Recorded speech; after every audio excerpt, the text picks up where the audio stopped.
vais maintenant passer la parole à Monsieur Giorgini, voilà, qui là on retourne à l'université et notamment à l'université catholique de Louvain. De Lille, pardon. Excusez-moi. Ceci étant dit, j'ai beaucoup de respect pour l'université catholique de Louvain. Oui, bon, déjà, je vais essayer d'être bref parce que le droit aux 15 minutes vient se confronter au droit que vous avez de poser des questions. Donc déjà, on pourrait faire un comité éthique rien que là-dessus. Mais en général, quand je dis je vais être bref, c'est là où je percute le chronomètre. Ça pourrait quand même aller assez vite parce que j'avais préparé mes 15 minutes suite à l'échange avec Emmanuel et puis au fur et à mesure de toute cette matinée passionnante, j'ai tout barré en fait.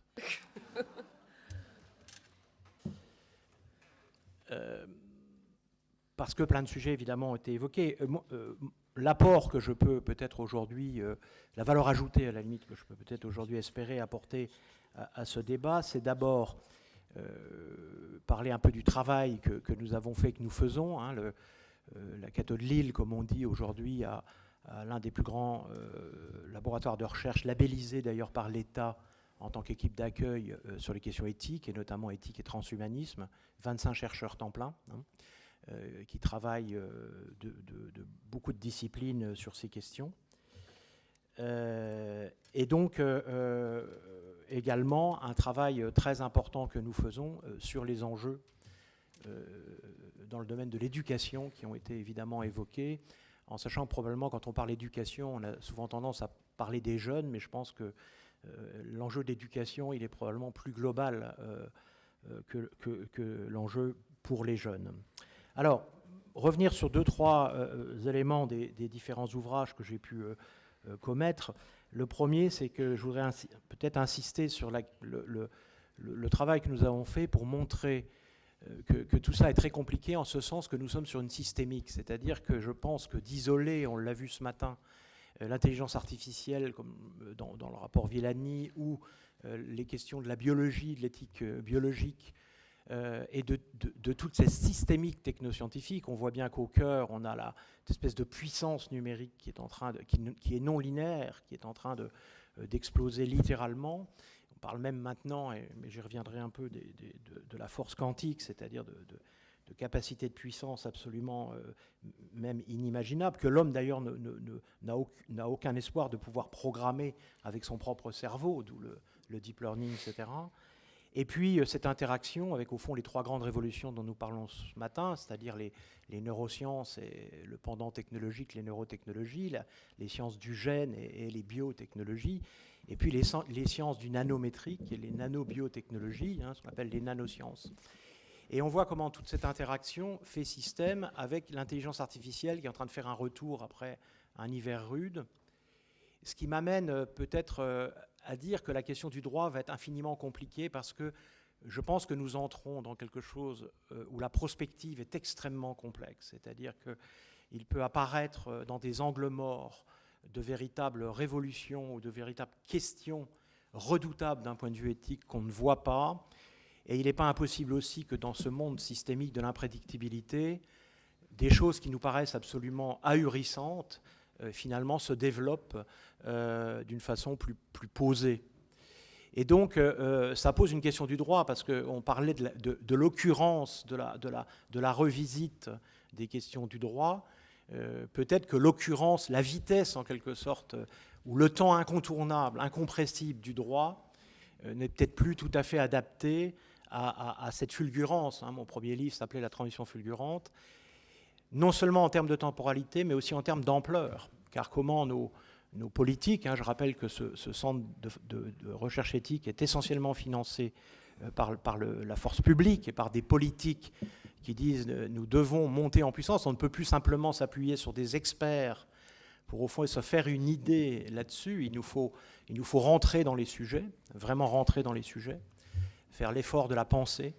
Mais en même temps, quand on est face à la complexité, comme je le dis souvent, on sent bien, en prenant une métaphore, que pour essayer d'appréhender ce monde dans son processus de développement et les questions qu'il pose à notre processus d'humanisation, on a l'impression qu'il faut qu'on nage à la surface des connaissances. mais en même temps, à chaque fois que vous croisez un concept, il y a une espèce de mise en abîme qui vous attire vers le fond, et qui fait qu'au fond, cette espèce de lutte contre l'imposture vous amène à trouver l'équilibre qu'il faut entre nager en surface, c'est-à-dire se promener dans le monde des technosciences de façon pertinente, et en même temps, évidemment, pouvoir ne pas raconter n'importe quoi. Ce qui me permettra aussi d'introduire un deuxième élément qui, je pense, n'est pas assez intégré par la communauté scientifique. C'est le fait que c'est l'émergence de ce nouveau genre littéraire que j'appelle les romans de science fictive. C'est-à-dire que nous avons connu les romans de science-fiction, et on sait à quel point d'ailleurs ils ont structuré l'univers symbolique du futur. C'est-à-dire qu'en ce sens, ils participent à une idéologie du futur qui se propage d'ailleurs dans la résistance ou dans une forme d'esthétique ou une forme de séduction. Sauf qu'aujourd'hui, on voit bien comment ça arriver, ces romans de science-fictive qui partent de faits avérés scientifiques, et qui, par des extrapolations hasardeuses, plongent notamment la jeunesse, à laquelle je suis merveilleusement confronté tous les jours. La Cato, c'est 30 000 étudiants, c'est une fac de médecine dérogatoire au monopole d'État sur cette formation. Ce sont des hôpitaux, donc on a un caractère hospitalo-universitaire, mais on a aussi créé des quartiers de ville expérimentales autour de cette question. Et pour revenir à cette jeunesse avec laquelle on travaille, sur laquelle on essaye de changer d'ailleurs le paradigme de l'éducation, cette jeunesse, elle a envie d'être coélaborative. Elle supporte de moins en moins d'être seulement le destinataire avec bienveillance des processus d'apprentissage ou d'acquisition de connaissances. On voit bien qu'il y a ce désir, légitime ou pas, d'être coélaborateur de cela.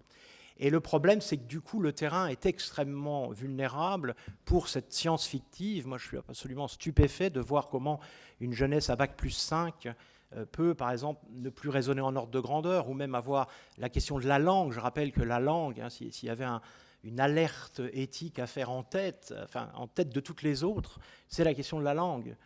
Parce que la richesse d'une langue, c'est la richesse d'une culture, d'une civilisation.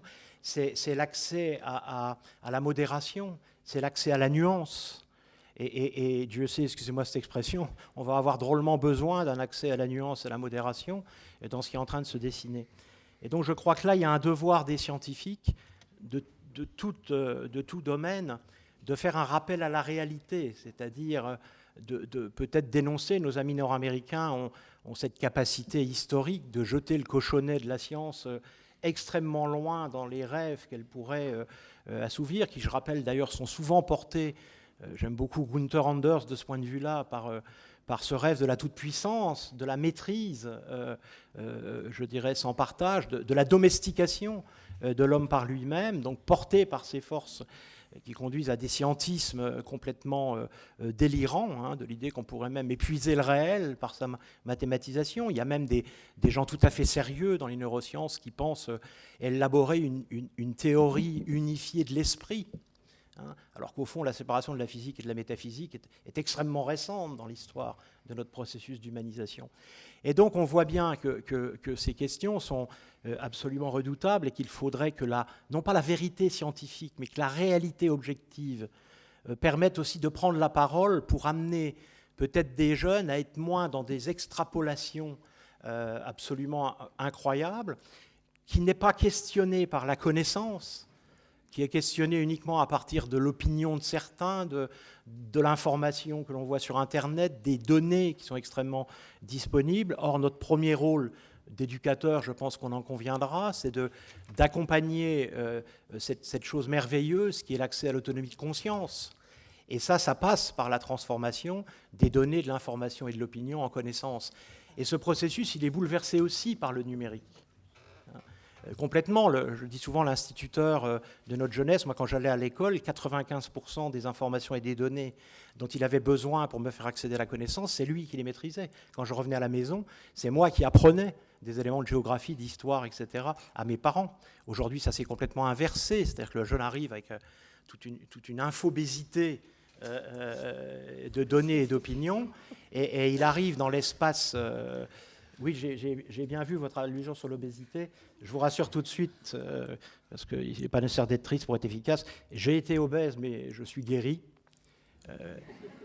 Oui, parce qu'après 3 ans de psychanalyse, je le suis toujours, mais je m'en moque. Alors, mais c'était juste une petite parenthèse.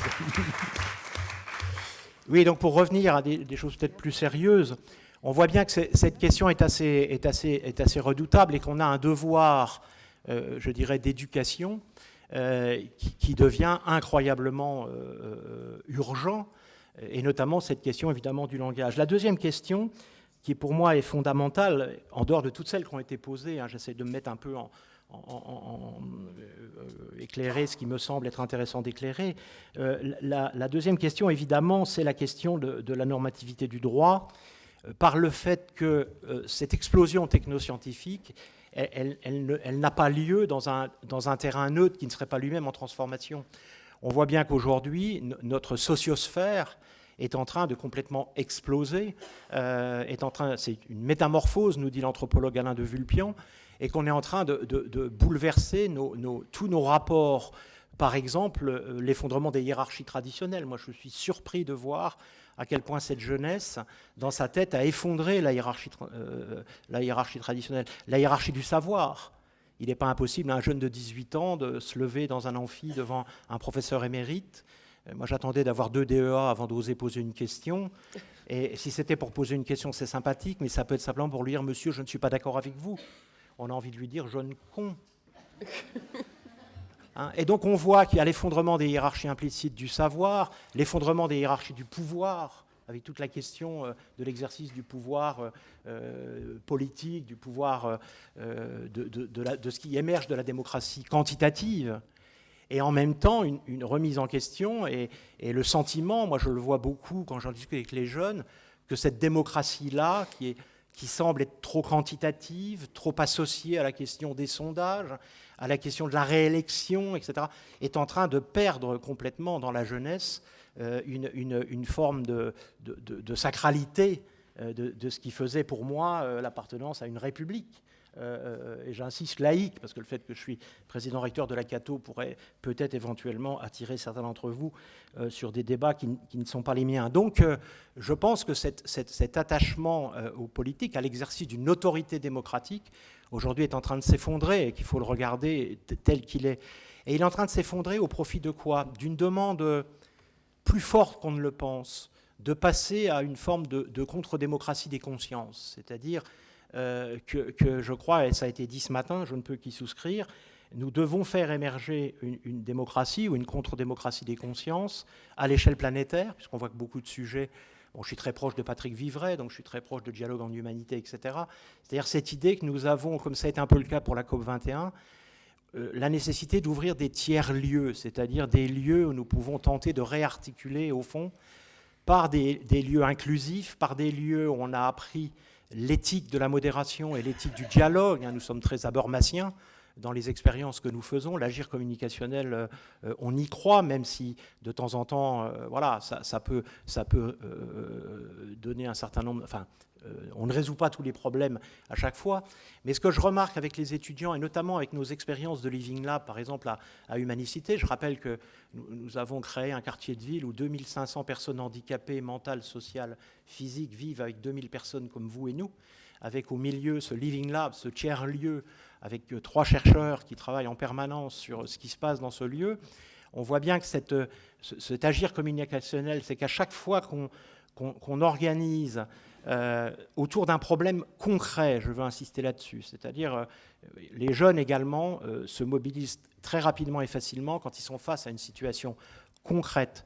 Si on crée par rapport à une situation qui relève de la question de l'agir, un vrai dialogue, une vraie mise en conférence des points de vue moraux, parce que pour moi l'éthique, c'est la mise en conférence, l'éthique c'est pas la morale, l'éthique c'est la mise en conférence des points de vue moraux. Alors évidemment, ma référence à la conception chrétienne de l'homme me donne un point de vue moral, mais il faut que l'Église à laquelle j'appartienne prenne conscience qu'elle a perdu sa centralité, et que donc si nous voulons vivre ensemble, il faut que nous organisions la mise en conférence des points de vue moraux, et en cela, une éthique de cette mise en conférence est infiniment nécessaire, et très souvent, je vous assure, et je vais m'arrêter, en tous les cas on l'observe à Humanicité, 9 fois sur 10, elle nous fait sortir par le haut, c'est-à-dire dans un débat, j'ai beaucoup aimé votre expression, parce que du coup ça me permet de compléter ma définition, mise en conférence des points de vue moraux entre le bien et le bien. Et au fond, pour faire émerger l'idée qu'il pourrait y avoir un bien commun autour de la question qui se pose. Je termine par une dernière expérience que nous faisons, parce que quelqu'un a évoqué la formation des médecins, c'est le projet éphémère qui a remporté l'ANR, donc nous avons plus de 1,5 million d'euros par l'État, sur un dispositif qui permet à des jeunes de disciplines très différentes de se mettre en réseau, parce que le problème, vous savez bien, si on continue la liste des problèmes éthiques, l'humanité a réussi à peu près à créer un droit international sur la régulation des armes de destruction massive, et j'avais envie de dire à monsieur le député, où en est-on sur les armes d'influence massive et on le voit évidemment avec ce qui s'est passé sur Facebook, etc. Et donc pour lutter contre ces armes d'influence massive, il n'y a pas beaucoup d'autres solutions que la montée en autonomie de conscience. J'en vois pas d'autres. Le droit, à mon avis, va vite se heurter à la question de l'internationalisation, etc. Et nous avons monté un projet éphémère qui met des jeunes autour d'un problème concret qui est partagé sur un écran, une vraie situation. Quel algorithme mettons dans une Google Car, dans ce qu'on appelle le dilemme tragique, où une personne, et c'est souvent les étudiants, notamment en médecine, qui nous apportent les cas. Une personne d'origine musulmane arrive aux urgences, elle refuse d'être touchée par un médecin homme, vous n'avez pas de médecin femme sous la main, vous faites quoi? Et ce qui est très intéressant, c'est qu'on les amène à dire d'abord qu'est-ce qu'ils font. Donc c'est une espèce de pétition d'opinion, une espèce d'a priori, cette espèce de temps pur, comme dirait un de mes philosophes préférés, qui s'exerce. Et ensuite, on va organiser la mise en conférence de ce qu'ils sont en train de décider ensemble, puisqu'on est capable de faire une cartographie en temps réel de leurs décisions, de mettre en conférence les points de vue moraux qu'ils ont finalement, qui se sont traduits dans ce choix, et d'apporter au fur et à mesure la connaissance dont ils ont besoin pour passer de l'opinion a priori à une décision fondée éthiquement. Ça marche remarquablement, parce que très vite, il y en a qui posent des questions du genre d'où ça vient cette histoire, qu'elle ne veut pas être portée, touchée par un médecin homme. Il y en a qui découvrent des trucs, il y en a qui découvrent qu'ils avaient des espèces de regards a priori sur cette réalité. Il y en a qui nous demandent est-ce qu'on n'est pas en train de faire un problème national d'un truc, c'est quoi les statistiques là-dessus? Est-ce que c'est en train d'inonder toutes nos urgences partout, ou est-ce qu'au fond, c'est manipulé pour lutte contre les armes d'influence massive? Voilà. Ça marche très très bien, éphémère. Les étudiants et l'idée, c'est qu'ils prennent cette habitude sur Facebook ou sur Twitter, c'est-à-dire qu'ils prennent cette habitude de bien se protéger de la rupture épistémologique qui est véhiculée sur les multimédias, puisqu'au fond, quand vous êtes sur un multimédia, vous pouvez naviguer d'un avis fondé scientifiquement en cliquant simplement sur un mot et vous retrouvez derrière un gourou qui fait du grand n'importe quoi et vous retrouvez mobilisé, au fond, sur des opinions. Donc ça, c'est un travail de formation au discernement qui est, à mon avis, aussi un des enjeux. Voilà, je m'arrête. J'avais bien dit que je serais court. En fait, j'étais aussi long que les autres. Et j'ai simplement voulu, évidemment, je suis intéressé par tous les autres débats et prêt à échanger, mais je voulais apporter peut-être une petite touche complémentaire. Voilà, merci. Et vous l'avez fait et on vous en remercie.